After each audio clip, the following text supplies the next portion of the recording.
Bonjour à tous, bienvenue dans ce nouvel épisode. Salut tout le monde. On espère que vous avez passé un bon début de semaine. On se retrouve pour l'épisode un peu technique de la semaine. Et là, on a envie de vous parler du marketing de réseau ou MLM. Je sais même pas ce que ça veut dire en anglais, MLM. J'ai plus l'acronyme. Ouais, super. les beaux gombos sur le sujet. Non, mais c'est tellement, tu sais, c'est tellement, enfin, tout le monde sait quand tu parles d'un MLM que ça veut dire marketing de réseau, que c'est vrai que j'ai pas regardé l'acronyme en anglais. Pourquoi est-ce qu'on veut vous en parler? Parce que cette semaine, on a vu une vidéo YouTube, peut-être ceux qui connaissent, Micode. À la base, c'est une chaîne YouTube qui fait... Moi, ils font penser un peu à Anonymous. C'est des geeks, en fait. Et normalement, ils aiment bien parler de tout ce qui est piratage, etc. et technologie, si j'ai bien compris. Parce que du coup, moi, je découvre, hein, je connaissais pas avant d'avoir vu cette vidéo. Ouais, en fait, ils font leur concept de vidéo a un peu évolué. C'est vrai qu'à la base, c'était plutôt une chaîne, alors technique, mais qui essayait de démocratiser des choses sur le codage, sur le hacking, sur un peu toutes les choses qui touchent à l'informatique. Et depuis quelques années, comme la chaîne a pris un peu d'ampleur, ils l'ont un peu tourné à Ça fait la... un peu Élise Lucet quand même, hein. Non, pas trop, c'est plus... là, c'était particulier parce que la vidéo, c'était vraiment un documentaire, mais la plupart du temps, c'est des vidéos un peu type storytelling. Si vous connaissez peut-être les vidéos de Mamie Twink, pour ceux qui aiment l'histoire, moi, je rapproche un peu ça, donc c'est-à-dire qu'ils vont prendre un sujet et en fait, ils vont storyteller une histoire autour de ça pour expliquer le sujet.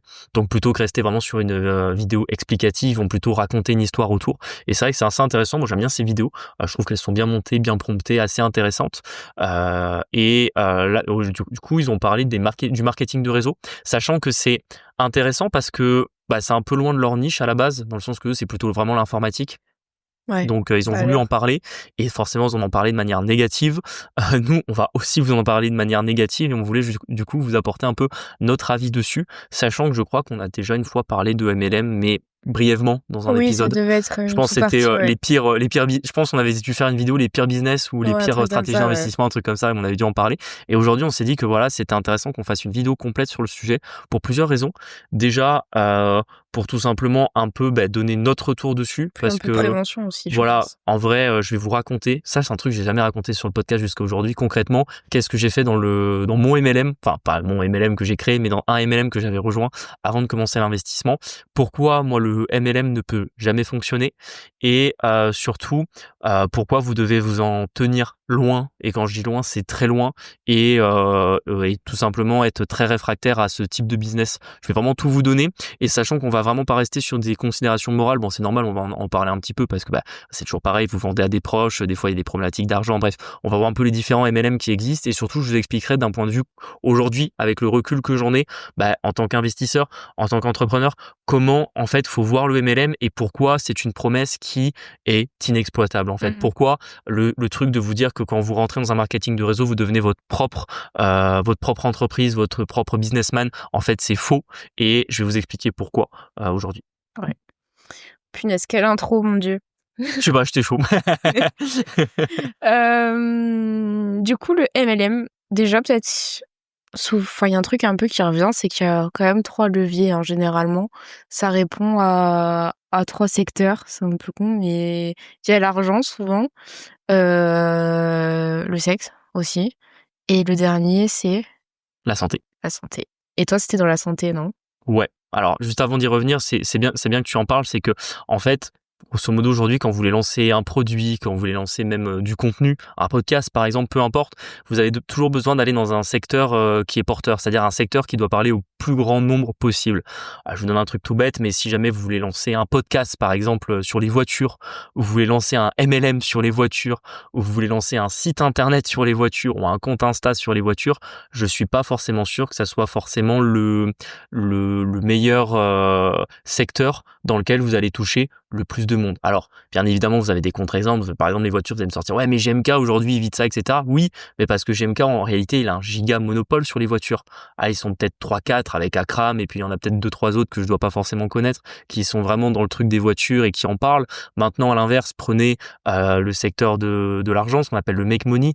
Essayez de réfléchir un peu aujourd'hui à tous ceux qui créent, à tous ceux qui entreprennent là-dedans. Ils sont genre 50 fois plus nombreux que les mecs qui vivent de business, de parler des voitures ou de faire de l'activité économique autour des voitures. Et je parle ça de manière, encore une fois, très macro, c'est-à-dire je mets pas dans le business des voitures le mec qui va par exemple monter un garage, qui va monter un contrôle technique, qui va monter une concession. Non, je parle vraiment de quand vous voulez lancer un truc sur Internet qui devient viral.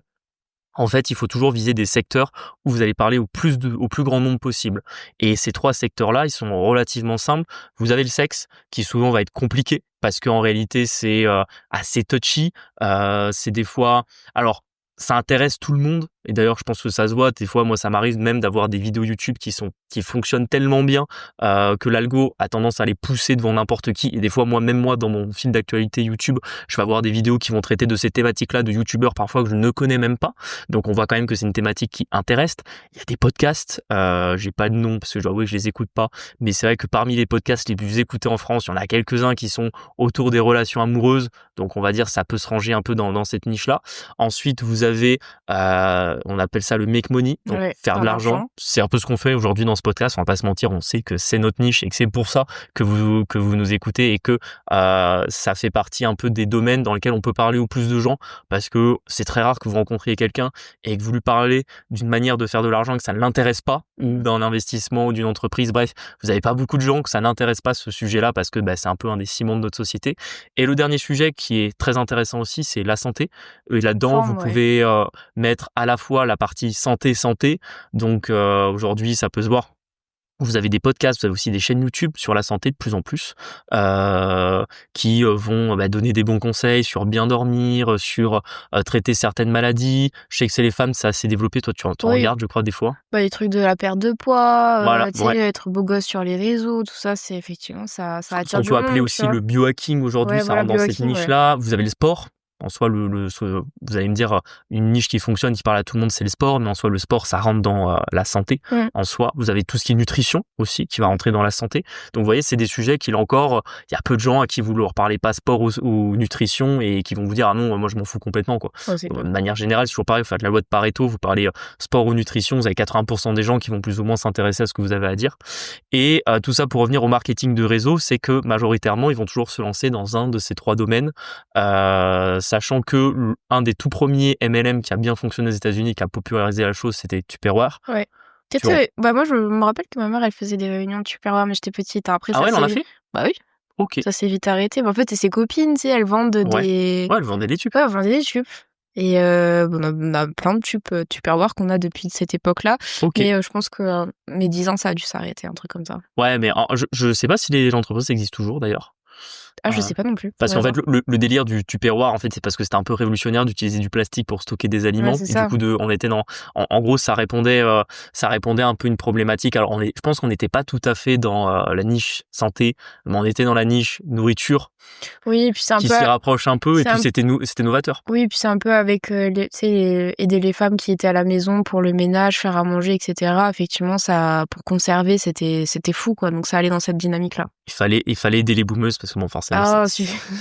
Il est mauvais. Non, je dis pas ça méchamment, c'est juste que ceux qui ont acheté des Tupperware à l'époque où c'est sorti, aujourd'hui, quel âge ils ont, tu vois. Je sais plus, c'est les années 80 à peu près, Tupperware. Après, c'est aussi pour moi un peu une exception, dans le sens que le business du marketing de réseau, comment il fonctionne, c'est-à-dire que grosso modo, vous faites en sorte d'avoir un produit. Déjà, pour moi, vous pouvez pas lancer de marketing de réseau si vous n'avez pas de produit, c'est vraiment la base. Après, on reparlera après des marketing de réseau qui ont des faux produits ou des produits scam, etc. Mais de manière générale, c'est vous avez un produit, il faut le vendre, et plutôt que le vendre par des canaux classiques, vous allez décider de le vendre par tout simplement le lien social qu'ont les gens avec leur entourage. Donc vous allez recruter des vendeurs, et chaque vendeur aura 2 missions, à la fois vendre vos produits et donc prendre une marge sur la vente de ceux-ci, et recruter des nouveaux vendeurs qui eux-mêmes, via un système pyramidal, vont leur rétrocéder au fur et à mesure des commissions. Juste, le premier truc qui me dérange un petit peu avec le marketing de réseau, c'est que souvent tu pompes un peu ton entourage, tu vois, ou pas. Ça, je trouve que c'est assez dérangeant, en fait. Même si c'est pas forcément souvent de la mauvaise intention, en fait, je trouve que c'est compliqué d'utiliser son entourage pour se faire du beurre, quoi. Je pense particulièrement en France, probablement qu'aux États-Unis, alors c'est pas pour rien que c'est né là-bas, je pense que c'est mieux accepté socialement parce qu'ils ont moins de tabous sur l'argent et sur le Peut-être, fait ouais. de faire de l'argent. Pour le coup, c'est vrai qu'en France, c'est très compliqué et c'est vrai que comme tu dis, je trouve ça compliqué que tes clients, ça soit ton entourage. Ouais, c'est vrai. Parce que naturellement, quand tu as des gens autour de toi, je sais pas si, il doit y avoir beaucoup d'entrepreneurs qui nous écoutent, mais je sais que bon, on peut faire du business entre amis, on peut avoir des amis qui sont clients, mais c'est vrai que, quand on a enfin moi personnellement, quand j'ai un ami qui est client, j'ai toujours tendance à, soit lui faire, un geste sur le prix, soit vouloir lui en donner plus, tu vois? Oui, Parce que si c'est ton ami, ouais. tu as toujours du mal à faire la part entre l'amitié et ton business et du coup, tu te dis toujours: «Ouais, c'est mon ami, je lui dois plus», tu vois?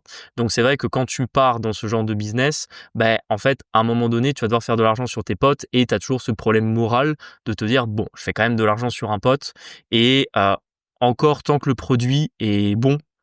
Mmh. C'est-à-dire que tant le produit n'est pas, une arnaque, un scam et cetera, ça va encore, mais quand ça le devient, c'est là, ça peut devenir compliqué parce que du coup, tu te dis qu'il y a plus de retour arrière possible parce qu'entre guillemets, plus que d'avoir vendu à tes potes, tu as pu mettre tes potes dans la sauce. Ouais, c'est ça. C'est ça. Dans le sens où, pour revenir encore une fois au produit, en fonction du marketing de réseau et de la manière dont il fonctionne, vous avez des produits qui sont OK pour être vendus via un marketing de réseau, vous avez d'autres choses qui sont des scams et qui vont justement utiliser les liens sociaux que vous avez pour faire des ventes. Pour en revenir justement au marketing du réseau, pourquoi ça ne marche plus aujourd'hui? Ça ne marche plus parce qu'en fait, avec internet, je vois pas un monde où vous avez un produit qui se vendra mieux via un marketing de réseau que par internet si c'est pas une fraude, une arnaque. Mmh. En fait, faut voir que Tupperware, ça a percé parce que c'est arrivé dans les années 80 à une époque où justement l'histoire de la société Tupperware, c'est que plus souvent les magasins classiques refusaient de Bah, vendre leurs oui, de vendre produits les produits, ouais. et à un moment donné où la vente par correspondance n'était pas encore très, je crois que c'était avant les téléachats, Démocratisé, hein, ouais. c'était avant cette époque-là. Du coup, quel était leur choix Tupperware pour vendre leurs produits qui étaient innovateurs? C'était passer par les magasins qui existent déjà aujourd'hui, faire éventuellement du téléachat ou de la vente par correspondance.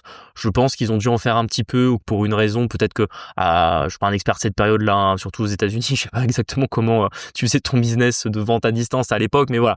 J'imagine qu'ils ont été limités, qu'ils se sont dit: «OK, est-ce que ça serait pas plus simple qu'on essaye justement que ce soit, des vendeuses, donc des femmes qui utilisent nos produits, qui, seraient finalement des clientes satisfaites et qui recruteraient justement des nouveaux vendeurs». C'était une bonne idée pour l'époque, mais c'était une idée où c'était une période où il y avait pas internet. Aujourd'hui, imaginons que tu as un truc innovateur, du même style que les Tupperware. Je sais pas moi, on peut encore inventer une nouvelle carafe qui filtre l'eau, j'en sais rien, tu vois? Ou une nouvelle, enfin bref, un ustensile de cuisine qui deviendrait vraiment révolutionnaire. Ou en tout cas, qui percerait suffisamment pour donner plus de valeur que la concurrence, que je pense que Tupperware, c'est sans doute pas les seuls d'avoir eu l'idée de faire des bacs en plastique. Mais en tout cas, eux, ils avaient un truc en plus qui fait que ça a marché et qu'en plus le terme s'est popularisé. Honnêtement, tu passes par internet. Tu fais un compte Instagram, tu fais du contenu sur TikTok, C'est tu fais un l'e-commerce, site en fait, internet, ouais. tu fais du e-commerce.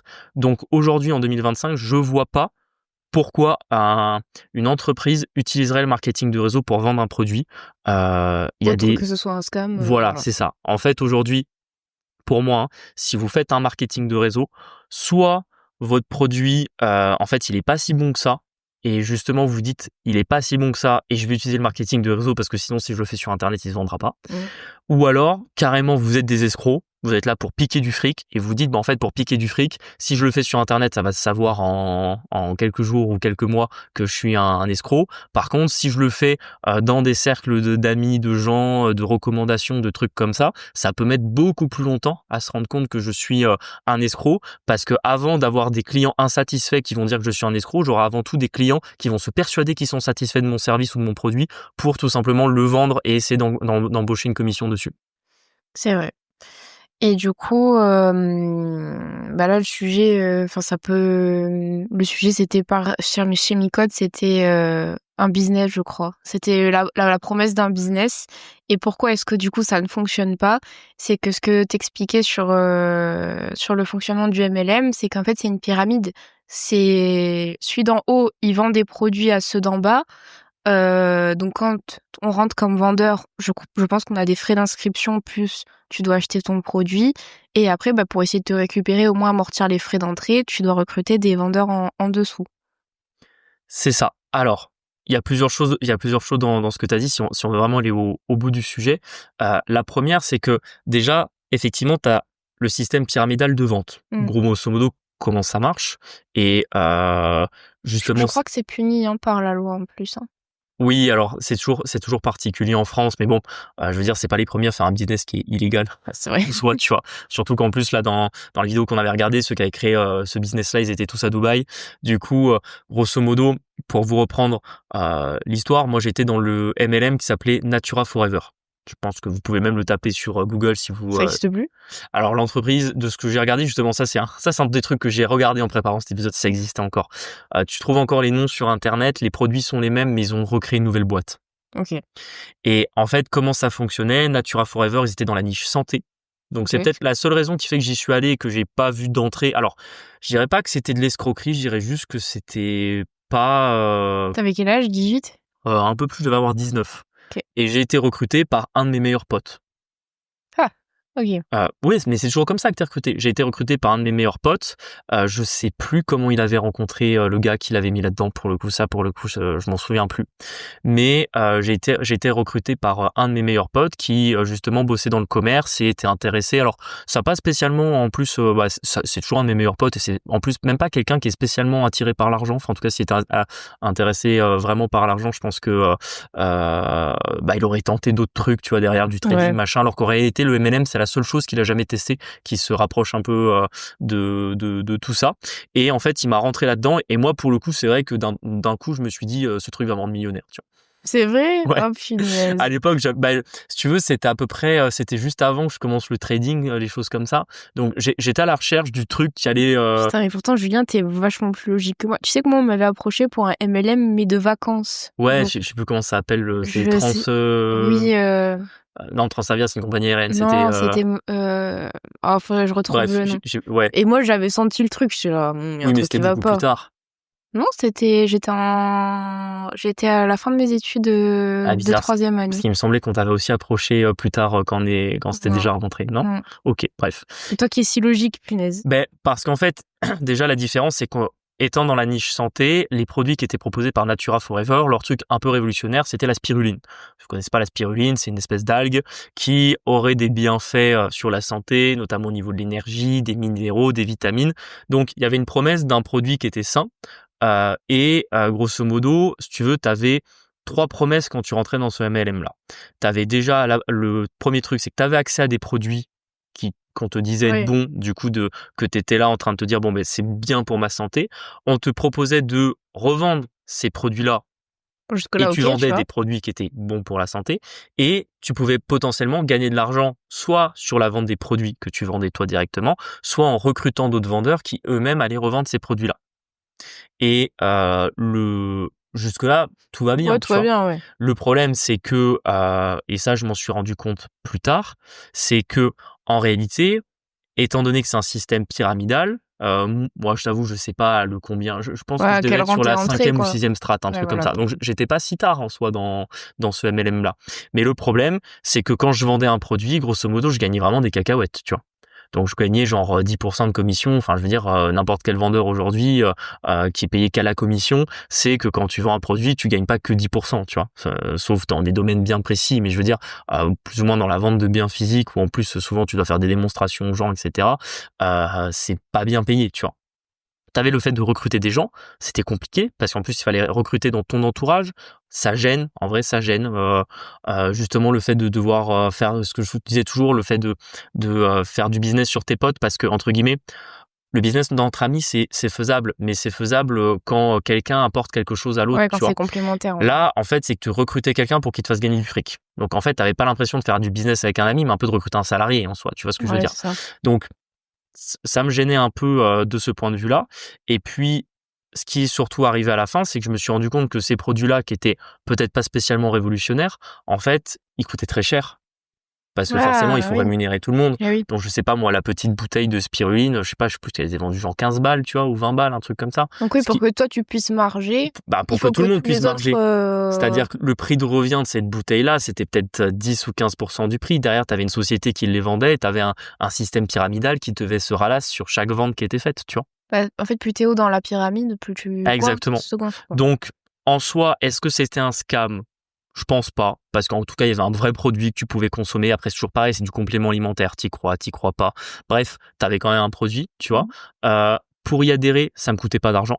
Ça, c'est déjà bien. Donc, entre guillemets, je veux dire, ceux qui me recrutaient ne gagnaient de l'argent que sur la vente des produits et pas sur une éventuelle cotisation. Donc ça, déjà, c'était un plus. Donc, c'est pour ça que j'irais pas jusqu'à dire que c'était un scam, mais par contre, c'était inefficient et je m'en suis rendu compte, je pense, au bout de 2-3 mois, que en réalité, j'ai préféré quitter tout simplement le MLM dans le sens où, en fait, je voyais bien que on était quoi à l'époque? On devait être en 2016 du coup. Qu'en 2016, ouais, si tu voulais faire du business, fallait ouvrir un site de e-commerce, tu vois? Ouais, c'est clair. Et tu vendais pas dans ton salon à tes potes, quoi. Donc c'est pour ça que j'ai quitté ce truc-là. Aujourd'hui, il existe plus. Alors enfin, si je vous ai dit qu'ils ont Ouais, il créé s'est une nouvelle reconverti, société, ouais. je crois que c'est à peu près les mêmes produits, mais globalement, ça ne buzzera jamais plus que ça. Surtout que leur promesse n'est pas si révolutionnaire que ça, et que particulièrement dans la niche santé, si demain tu dois créer vraiment un produit révolutionnaire qui, soi-disant, va améliorer la santé des gens, en fait, tu le vends pas via marketing de réseau. Je veux dire, tu passes à la télé, tu fais des trucs campagnes sur Internet. Et là, tu dirais quoi pour ceux qui pensent, parce que peut-être il y en a, ils arrivent même pas à reconnaître que c'est un MLM, en fait. Souvent, c'est pas affiché comme, oui, au fait, bonjour, on est un MLM, tu vois? Pour le coup, moi, c'est affiché que c'est Toi, un c'est MLM. Moi, affiché. Maintenant, c'est je là. pense que le marketing a un petit peu changé. Je suis pas sûre que, par exemple, sur le truc de Micode, ils disaient pas que c'était un MLM, en fait. Ouais, C'était caché, en fait, il donc disait que c'était comment ils appelaient ça, un business club. un business club, c'est ça. Non, moi c'était affiché que c'était un MLM, mais forcément on nous présentait le côté positif de MLM, et c'est bien parce qu'on nous présente aussi les côtés négatifs. C'est-à-dire qu'on nous justement l'argument marketing un peu, c'était de dire Natura Forever, c'est pas un MLM comme les autres qui va prendre de l'argent sur ses membres, mais plutôt nous on vend des produits, tu vois. C'est un peu comme Herbalife. Oui, je Tu vois vois, très bien. Herbalife, c'est pas un scam non plus, c'est juste qu'ils vendent des compléments alimentaires trop chers et que bon. C'est un peu shitty, quoi. Ouais, alors maintenant, plus personne en parle d'Herbalife, mais à une époque, tout le monde se faisait racoler pour devenir vendeur Herbalife, tu vois. Ça, c'est clair. Pareil, il y a le marketing de réseau dont on a oublié le nom, tu parlais pour les voyages, ça aussi, au bout d'un moment, tout le monde était vendeur pour ce truc-là, tu vois. Enfin, je me rappelle plus. Donc c'est toujours une promesse de gagner beaucoup d'argent, et la réalité, c'est que justement, dans un MLM, tu ne gagnes pas. Il y a 80-90% d'échecs chez les participants. C'est-à-dire que en réalité, qu'est-ce qu'on pourrait appeler une réussite? Je pense que ça serait ce que tu aurais dépensé dans ce marketing de réseau, dans la boîte, serait inférieur au gain que tu engrangerais. Et moi, pour le coup, avec Natura Forever, j'étais en déficit. Après, pas de beaucoup, mais je sais pas, j'ai peut-être dû acheter pour 200 € de produits, et peut-être que j'ai été rémunéré pour 20 € ou 40 Ah €, tu oui, vois, OK, quelque chose comme ouais. ça. Donc, tu es toujours perdant sur l'argent que tu mets dans la boîte et ce que tu as en face. La différence, où là, j'estime pas forcément avoir été scam, c'est le côté que pour les 200 € que j'ai dépensés, j'ai eu des produits en face qui étaient physiques, que j'ai pu boire, que j'ai pu consommer jusqu'à ce qu'il n'y en ait plus, tu vois. Nous avons toujours les bouteilles et les crus, sachez-le. Ouais, c'est ça, on a toujours des bouteilles. C'était avant que, pour le coup, ils avaient été un peu innovants là-dessus. C'était que, Les bouteilles thermos, là, ouais, les comme bouteilles les thermos Quatch, en ouais. métal, pour le coup, les premières que j'ai vues, c'était chez Nature Forever, tu vois. Bon, Avant que toutes les boîtes en face pour vendre ça à tous les grands groupes qui me logotent avec le nom et l'iconographie de leur boîte, c'est vrai que c'était pas révolutionnaire, mais c'était les premiers un peu à dire voilà, votre eau, arrêtez de boire de l'eau en bouteille en plastique et buvez-la dans de l'eau, enfin dans des petites gourdes en métal, c'est quand même beaucoup mieux, tu vois. si on devait donner un peu des red flags, à nos auditeurs pour qu'ils reconnaissent un MLM ou juste, en fait, un système qui est pas viable, on dirait quoi? Moi, je dirais 3 choses. De 1, on va vous vendre que vous êtes privilégié de rejoindre un groupe. Donc en gros, c'est génial que vous puissiez rejoindre ce groupe-là. Votre réseau, votre manière de voir les choses, on va vous parler mindset, on va vous dire que vous allez devenir un homme nouveau une fois que vous aurez rejoint ce groupe. Et certes, tous les groupes de business ne sont pas des MLM, c'est-à-dire que effectivement, des fois, tu peux rejoindre un vrai groupe de business qui va t'apporter du réseau, qui va te faire voir les choses un peu différemment. Mais c'est sur les deuxième et troisième points que vous reconnaîtrez le MLM. C'est déjà le deuxième, on va vous faire une promesse que vous allez devenir riche en rejoignant ce groupe-là. Et que le problème, c'est que personne ne peut promettre ça. Tu vois ce que je veux dire? Ouais, En ça mode, dépend de toi, normalement. exactement, le fait de s'enrichir, c'est soit vous investissez, soit vous lancez un business, mais Créer de c'est la pas valeur, en fait, voilà, ouais. c'est vous créer de la valeur. C'est pas juste le fait de simplement rejoindre un groupe qui est censé vous enrichir. Et le troisième point qui pour moi est déterminant, c'est on va vous demander de recruter ou parrainer, peu importe votre entourage.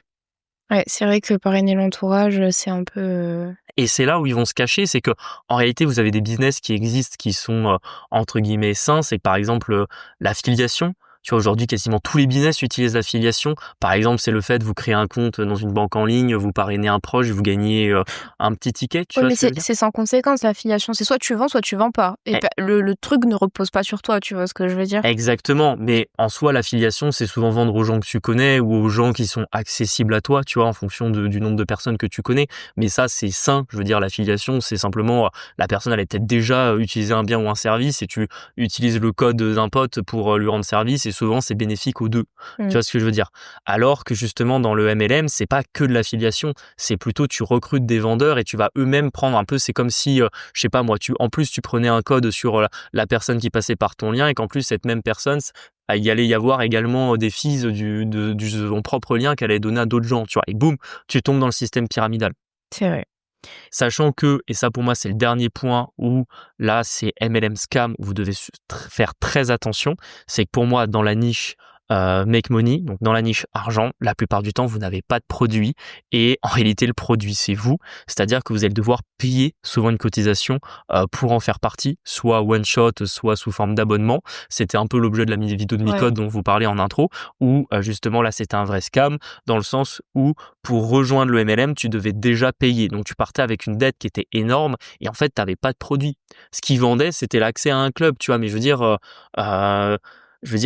certes, les clubs de réseau, ça existe, mais ça, c'est pas censé coûter des milliers d'euros. En général, c'est plutôt sous un format associatif, tu vois. Donc, entre guillemets, t'es censé faire vivre l'association, faire vivre, il y a toujours quelques frais quand tu fais des gens se rencontrer, tu vois. Mais t'es pas censé, toi, pouvoir avoir un business du fait de pouvoir faire rencontrer des gens, tu vois ce que je veux dire? Enfin, et surtout que tu les fais rencontrer, c'est pas juste des gens qui ont envie de rencontrer des gens pour parler de business, c'est des gens qui pensent qu'ils vont devenir riches en rejoignant ton groupe, tu vois. Mmh. Donc tu rentres dans une promesse qui est très forte, c'est comme ça que tu les attires dedans et ensuite pour les maintenir dedans, tu leur fais recruter leurs proches. Parce qu'une fois que leurs proches sont dedans, tu peux plus quitter le truc, tu vois. Ouais, c'est vrai. C'est-à-dire une fois que si toi à un moment donné tu percutes dans ton cerveau qu'en fait c'est un scam et que tu as dépensé des milliers d'euros là-dedans pour rien, en fait tu peux plus partir parce que tu es responsable du fait que tes proches l'ont fait également à cause de toi. C'est vrai. Pour ça, peut-être pas vendre des trucs directement à ses proches, tu vois? Ou pas sans valeur derrière. Non, encore une fois, c'est pas ça. C'est parce que tu vois, là, tu dis que tu peux pas tout simplement vendre quelque chose à un ami ou donner un lien d'affiliation à un ami. Si, tu peux. Le problème, c'est que tu dois pas le faire rentrer dans un réseau dans lequel toi, tu vas prendre des commissions sur ce que lui-même va vendre et avec des promesses qui vont être déraisonnables, tu vois. Tu sais qu'en plus, on pourrait penser que là, ça paraît un peu obvious quand on en parle, mais ça peut être très déguisé en MLM. Moi, j'ai l'exemple, pour ceux qui ne savaient pas, mais avant, je travaillais en expertise comptable et il y a un réseau de marketing, enfin un marketing de réseau, d'experts comptables. Je peux même donner le blaze en vrai, parce que je m'en fous, ça s'appelle Vision et là aussi, on dirait pas, mais en fait, c'est un truc pyramidal. Qu'est-ce que c'est? C'est des gens, en fait, qui vous proposent, un accès, à, des outils, comptables et cetera, un pool de prospects et en échange, vous donnez 20 de votre chiffre d'affaires, donc en fonction de comment vous rentrez dans la pyramide. Je sais que là, sur les dernières strates, ça c'est un écho que j'ai eu il y a genre, 1 an, un truc comme ça. C'était 20 de ton chiffre d'affaires bah, des produits et du mec qui t'a fait entrer dans le réseau et là je me disais: «Mais putain, mais expert comptable quand même».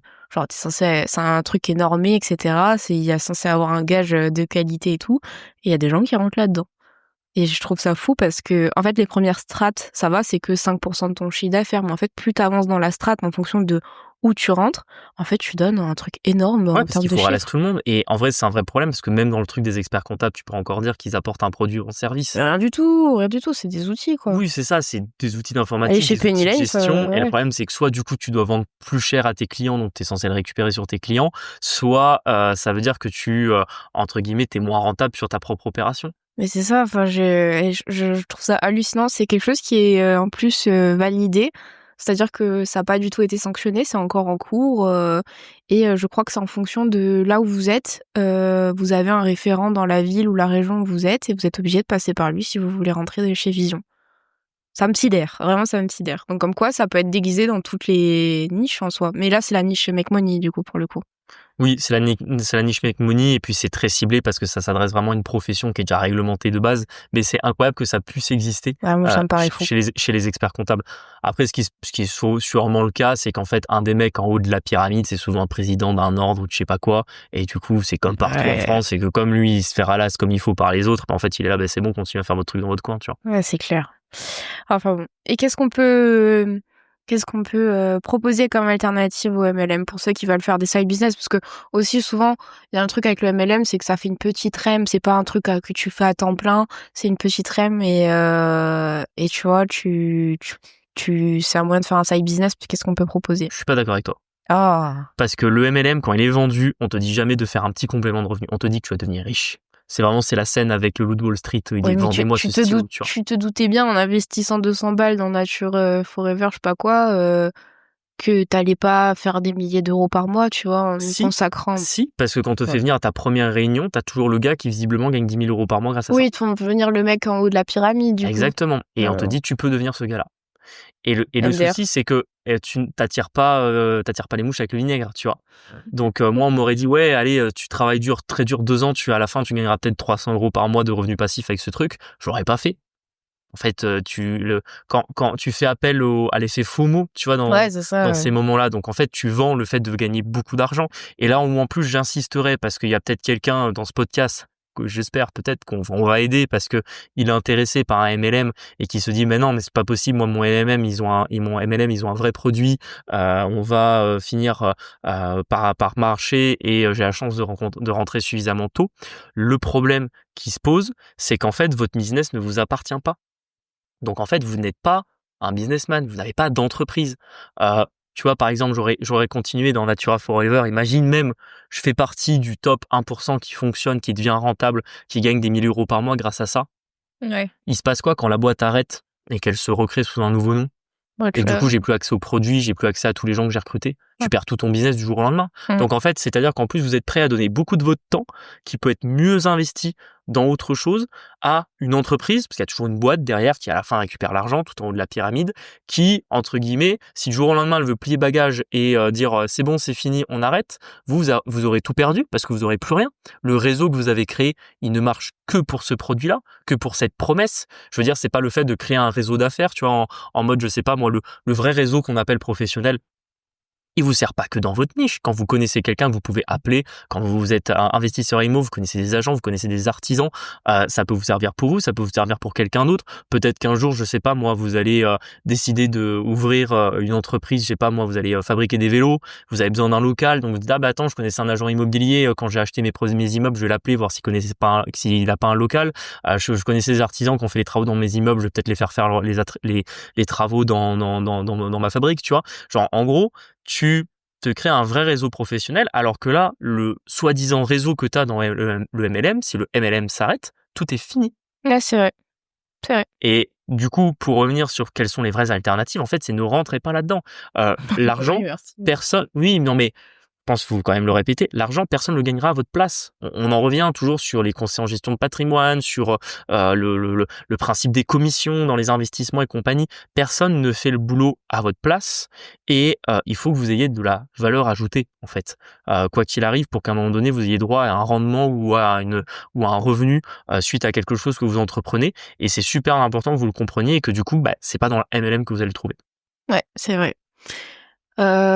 Du coup, en side business, il y a plein d'autres choses à faire. Est-ce que la franchise, ça peut être une alternative Ouais, ça au peut être MLM? intéressant. Après, tu vois, c'est toujours pareil. Pour moi, tu peux pas trouver une solution en mode, je sais pas, le mec qui a pensé au MLM, tu peux pas lui dire, attends, j'ai une super idée pour toi. Je vais lancer une franchise. Regarde, C'est génial. j'ai une ouverture d'un resto Burger King à te proposer, tu vois. Genre, non, c'est plus compliqué que ça. La franchise, ça peut être une solution. Tu peux avoir des compétences qui sont monétisables. Tu peux faire de l'immobilier. Tu peux investir ton financier. Tu peux prendre un deuxième taf à côté. Tu vois, il y a plein de choses que tu peux faire. Mais, comme on en revient, il faut pas penser qu'à un moment donné, il y a une boîte qui s'est penchée sur votre cas et a dit, oh putain, toi, tu vas voir, tu vas être super bon, tu vas devenir en haut de la pyramide et tu vas gagner tout l'oseille. En fait, si tu fais ça, c'est que on est en train d'essayer de te prendre pour le dindon de la farce du samedi soir, quoi. C'est clair. Bah, je pense que du coup, en alternative, faut aller là où vous êtes bon. déjà. Enfin, quelque chose qui est monétisable, là où vous êtes, bon, ça peut aider et comme tu dis, un truc qui crée de la valeur, tu vois? Un truc pas trop dur qui crée de la valeur et surtout indépendant. Franchement, l'indépendance, c'est le mieux. Oui, et mettez toujours en adéquation ce que vous payez avec ce que vous avez en retour. Moi, j'aime bien pour savoir comment, parce qu'on j'ai quelqu'un dans mon entourage qui fait des propres firmes. J'en ai parlé avec, lui à midi et du coup, bon, moi, je sais que c'est plus ou moins un scam, mais lui, il a pas l'air de s'en rendre compte et en fait, j'essaye de donc il m'explique comment ça fonctionne et en fait, j'ai bien vu que du coup, ça il a pas récupéré son capital, il s'est fait sortir assez vite et je lui dis: «Ah, mais eux, comment est-ce qu'ils se récupèrent?» Il m'a dit: «Ah bah, en fait, les frais sont ils payent, je sais plus 1 000 €, un truc comme ça pour rentrer» et hem et en fait, j'étais là, bah, en fait, quand s'ils seraient enfin, je veux dire, pourquoi est-ce qu'ils donneraient, un capital aussi important à des gens qui sont même pas pros? Tu veux, parce que là, tu as parlé des propres firmes, bon, ça fera peut-être l'objet d'un autre podcast où on explique rapidement en 2 mots ce que c'est, parce qu'il y a peut-être plein de gens qui savent pas ce que sont les propres firmes. En fait, enfin, je vais essayer d'expliquer, mais je pense que tu vas me reprendre. En fait, c'est des organismes qui vous permettent, en gros, vous payez des frais d'entrée et en gros, ils vous allouent un capital et vous avez des objectifs de gains en bourse à faire. C'est plutôt sur du daily trading, donc nous, tout ce qu'on recommande pas et en fait, souvent, bah, vous vous faites sortir assez rapidement donc et si vous voulez re-rentrer, en fait, il faut repayer les frais d'entrée. Donc et souvent en fait, en fait, je pense que ceux qui tombent un peu dedans, c'est ceux qui sont débutants et du coup et en plus le daily c'est vraiment très dur en termes de technique, il faut être vraiment, rodé et en fait, ils se font tous sortir assez rapidement et il y a toujours la patte du gain, si tu réussis par tranche les objectifs, tu as le droit à avoir un plus gros capital et du coup le plus gros capital, bah, ça fait des plus gros revenus et en gros, c'est un peu ça. Je sais pas si j'ai bien expliqué. Je suis un peu moyenne dans les explications, vous m'excuserez. Et pour moi, c'est un scam. Pas, c'est le principe, c'est d'essayer. Ouais, mais voilà, mais pour moi, c'est un scam parce que c'est un peu ce qu'il faut voir, c'est que tu as les frais et après, tu as un peu le spread aussi à Bah, essayer de en, en- récupérer. en fait, t'as trois choses. C'est-à-dire que grosso modo, vous voyez très bien comment fonctionne le trading. Vous ouvrez un compte sur une plateforme, vous mettez genre 2 000 €. Soit vous faites partie du top 5% des traders qui allaient arriver à être rentables et vos 2 000 €, vous les transformerez jamais en 1 million, mais genre vous ferez peut-être 2 3 000, 4 000, 5 000 € comme ça et votre capital va grossir petit à petit de mois en mois, d'année en année. Et quoi qu'il arrive, si vous voulez un jour vivre du trading, vous faudra un très très très gros capital. Soit vous faites sortir direct, vous êtes frustré, vous dites ah non mais le trading c'est génial, mais en fait mon problème c'est que je suis pas assez gros. C'est-à-dire que Oui, comme je prends trop de c'est risques sur mon exactement ça. capital, il faut qu'en fait j'ai un capital plus gros, comme ça quand j'aurai un capital plus gros, j'aurai besoin de prendre moins de risques pour faire des gains. Je te jure que c'est ce Du qu'il m'a coup, expliqué ce matin. il y a des sociétés très malines qui ont dit mais attends, nous on faisait pas assez d'argent avec les plateformes de trading. Grosso modo, la plateforme de trading, en fait vous faites un virement, vous ne revoyez jamais votre oseille parce que vous l'avez perdu sur leur plateforme. Du coup ils se sont dit mais attends, on va faire un truc génial, on va dire à des gens, tu me payes juste 1 000 €. Tout le monde a 1 000 €. Tu me payes juste 1 000 €, je te confie un Oui, c'est capital ça. de 200, 300, 400 000 € peut-être. Comme ça, tu peux trader avec l'argent que je vais te donner. Parce qu'en fait, moi, je pense que tu es un bon trader. Du coup, je vais te donner de l'argent tu comprends, moi, j'ai des gros clients qui ont trop d'oseille. Du coup, ils savent plus quoi en faire. Du coup, ils le confient à des traders qui ne connaissent pas.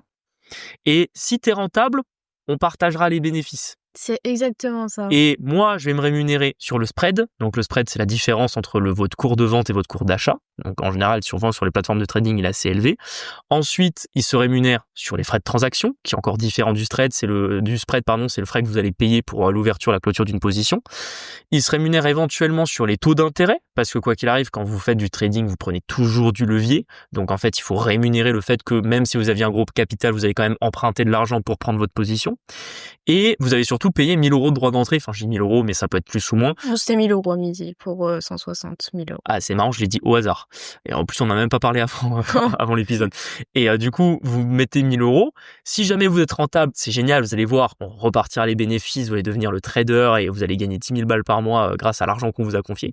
Et si vous n'êtes pas bon, ben, c'est pas grave, nous, on aura gagné plein d'argent sur vos transactions et on gardera vos 1 000 balles. Exactement et lui, il avait pas l'air de voir le problème et moi, j'étais là: «Bah, il y a juste à regarder comment est-ce qu'ils se rémunèrent», tu vois?